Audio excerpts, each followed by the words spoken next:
bangi beasia Yehova akaotisia sia uthi wake na okwekanesa sua nizo zitisa la chomoka kwacha. Jua inapochomoka ndio inatuonyesha nuru yake, na ndo manga hizo ningeleka nyonzondu Yehova utwika.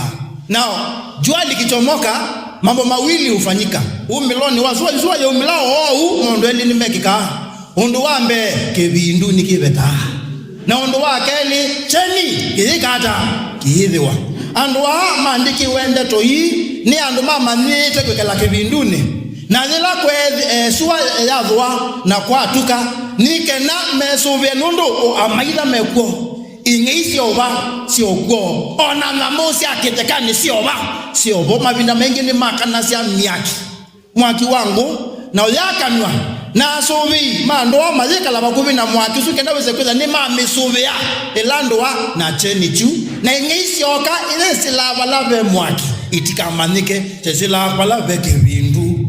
And I thank the Lord nundu ibinda the twenasieni development ni okie. But regardless of your situation and circumstance, with the way mundume kana mundumuka wimbesa utai veke bindu kitaleo tukwata na nikibindu cha dhina madhina maileo tukwata my friend.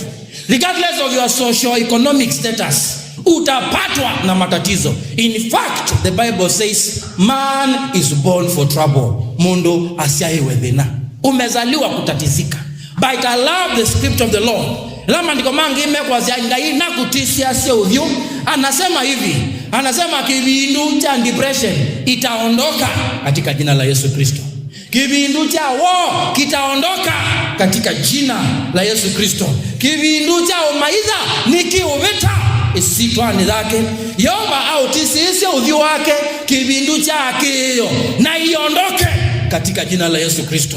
Au tisisi udhiu wake kibindu cha anxiety kwimakea kwiziwiatei kumenwa kumondwa guilt shame zinaondoka maana nuru imekuangazia. Hata iwe Yehova ibindu sia muthemba wonde ni betangawa ila Yehova hotisi asiudhiu hotisi sia udhiu wao wake na maliko mangi madhasi hapa mwana ukutisi sia udhiu haikwikanesa bayundu usio Yehova hotisi sia udhiu wina usio witawa second chance usio witawa new beginnings yani kibindu cha betwa usio witawa great opportunities. Na nakuombea hiyo leo katika jina la Yesu Kristo. Au tisisi udhiu wake. Praise the Lord. Ambia mwenzako kibindu ni chodhela.